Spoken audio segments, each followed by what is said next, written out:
Bonsoir à tous. Je voulais vous partager un extrait d'une lettre que j'ai écrite à ma meilleure amie au mois de juin. C'est elle qui m'a appris le 4 juin 2025 du coup la notion de gang stalking. J'avais déjà repéré les éléments mais je ne savais pas comment ça s'appelait. Donc je passe des passages, je vous lis ce qui moi m'intéresse. Ça commence. Il faut que je te dise quelque chose d'essentiel, une vérité. Je l'ai comprise peu à peu, grâce à mes propres observations bien sûr, mais aussi à ce que m'ont confié certains qu'on ne peut pas nommer, et à ce que j'ai lu, découvert, recoupé. Ce livre sur le gang stalking dans Kindle, donc c'est celui de Trefangui, a été une pièce de plus, mais les indices étaient là depuis longtemps. Tout est quadrillé. Le monde est balisé, segmenté, analysé. Ce n'est pas une théorie, c'est une structure. Le stalking est systémique. Ce n'est pas une dérive, c'est le cœur même du système. C'est lui, l'environnement. C'est lui, l'air que l'on respire. Le système est le stalking est le système. Tu te souviens de Marshall McLuhan? Il disait, le médium est le message. Ce qu'on croit être le contenu n'a aucune importance. Ce qui agit, ce qui modèle, c'est le canal lui-même.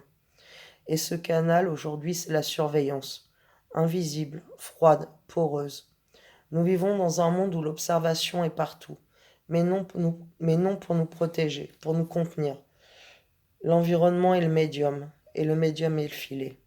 Et c'est là que j'ai compris quelque chose de fondamental que je veux te partager. Ce monde fonctionne comme un jeu étrange, presque oublié, un jeu qui s'appelle le jeu d'Éleusis. Je vais te l'expliquer clairement. Dans Éleusis, il y a plusieurs joueurs, mais l'un d'eux détient la règle secrète. On l'appelle souvent Dieu. Les autres joueurs, eux, reçoivent des cartes. Ils doivent chacun leur tour jouer une carte en essayant de deviner la règle du jeu. Mais le détenteur de la règle ne parle pas. Il ne dit jamais la règle. Il se contente de répondre par oui ou non. La carte est acceptée ou rejetée. Et ainsi, de tour en tour, les joueurs doivent observer, formuler des hypothèses, tester des suites. Ils doivent deviner ce que Dieu attend sans jamais qu'il parle. Il propose une carte. Dieu dit oui ou non. Et il réajuste. Et parfois, quelqu'un comprend, devine. Et parfois, on s'égare complètement, on croit comprendre et on tombe dans le piège de notre propre logique. Voilà notre monde, magie. Un immense Éleusis, une règle inconnue, des signes, des rejets, des permissions, et le silence obstiné de ceux qui détiennent la clé. Mais il faut aller plus loin. Il existe trois types de joueurs dans ce jeu grandeur nature. 1. Les PNJ, les personnages non joueurs. Ceux-là vivent sans se douter qu'il y a un jeu. Ils consomment, obéissent, s'agitent, dorment, ils ne voient rien. Et surtout, ils n'imaginent même pas qu'il y ait une règle à découvrir. Leur vie est mangée par le bruit, les écrans, les drames manufacturés et leur énergie. Ah, magie. Leur énergie va ailleurs. Elle nourrit ce qu'on appelle le bas astral. Ces zones d'ombre qui se repaissent de nos peurs, de nos colères, de nos tristesses. Chaque émotion basse est une offrande. Ils ne le savent pas. Les joueurs éveillés, qui arrivent en second. Ceux-là, c'est toi, c'est moi, c'est vous. Nous avons compris qu'il y a un jeu, que les refus, les acceptations ne sont pas aléatoires.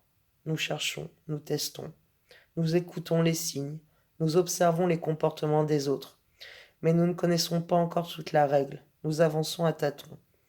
Parfois on se trompe, parfois on voit juste. Mais on est dans le jeu, pleinement, et ça change tout. Et enfin, il y a les maîtres du jeu, ceux que moi j'ai choisi d'appeler les Elohim, ceux qui connaissent la règle, ou qui l'écrivent. Certains sont malfaisants, ils veulent que la majorité reste des PNJ. Ils organisent les désastres, les crises, les manipulations, non pas par hasard, mais pour générer de la douleur, ils s'en nourrissent. Et certains humains, ceux des élites parfois, leur sont liés, consciemment. Mais d'autres Elohim sont bienveillants. Ils œuvrent dans l'ombre. Ils protègent certains d'entre nous. Ils freinent les pires catastrophes. Ils appartiennent à ce qu'on appelle parfois la Grande Loge Blanche, la Grande Fraternité Blanche. Ce sont des maîtres ascensionnés. Leur pouvoir est immense, mais leur intervention est subtile, discrète, silencieuse. Et si je peux deviner les contours de la règle, si j'ai compris que le stalking est systémique, que le monde est un Éleusis grandeur nature, et que certains Elohim veillent ou détruisent, c'est parce que je les ai approchés, dans certains cercles, avec certains secrets. Je vous remercie. Bonne soirée.